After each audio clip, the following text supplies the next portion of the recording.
Donald Trump signe la déclaration qui aura fait couler le plus d'encre lors du troisième et dernier débat présidentiel américain. Le milliardaire accuse les médias d'être corrompus et malhonnêtes, met en doute les listes électorales et à 3 semaines du vote, il refuse de s'engager par avance à reconnaître le verdict des urnes. Prenez-vous le ferme engagement que vous accepterez le résultat de cette élection?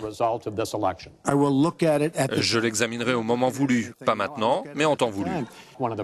Mais monsieur, c'est la tradition de ce pays. Une des fiertés de ce pays est la transition pacifique du pouvoir. Aussi difficile qu'une campagne ait pu être, à l'issue de la campagne, le perdant reconnaît au vainqueur. Je vous le dirai en temps voulu. Je maintiens le suspense.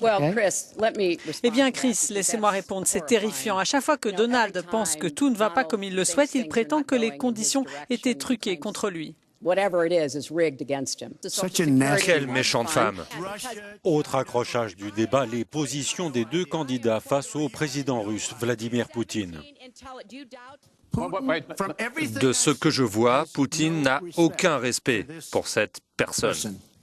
C'est parce qu'il préférerait une marionnette comme président des États-Unis. Pas une marionnette, c'est vous la marionnette. Il est clair que vous n'admettrez pas que les Russes sont engagés dans des cyberattaques contre les États-Unis et que vous avez encouragé l'espionnage contre notre peuple. Sur les questions de politique internationale, la candidate démocrate s'est montrée offensive. C'est quelqu'un qui s'est montré désinvolte sur le recours à l'arme nucléaire. Il est favorable à ce que davantage de pays l'obtiennent, le Japon, la Corée et même l'Arabie saoudite. Si nous l'avons, pourquoi ne pas l'utiliser, a-t-il dit? C'est terrifiant. Je dis seulement que nous devons renégocier les accords parce que notre pays n'a pas les moyens de défendre l'Arabie saoudite, l'Allemagne, la Corée du Sud et bien d'autres. On ne peut se le permettre plus longtemps. Mais elle comprend armes nucléaires. À l'issue du débat, les deux candidats ont eu chacun 1 minute pour résumer leur profession de foi.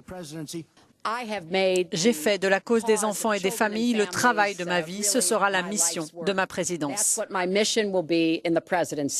Nous ferons en sorte que l'Amérique soit à nouveau forte, que l'Amérique soit à nouveau grande. Il faut commencer maintenant.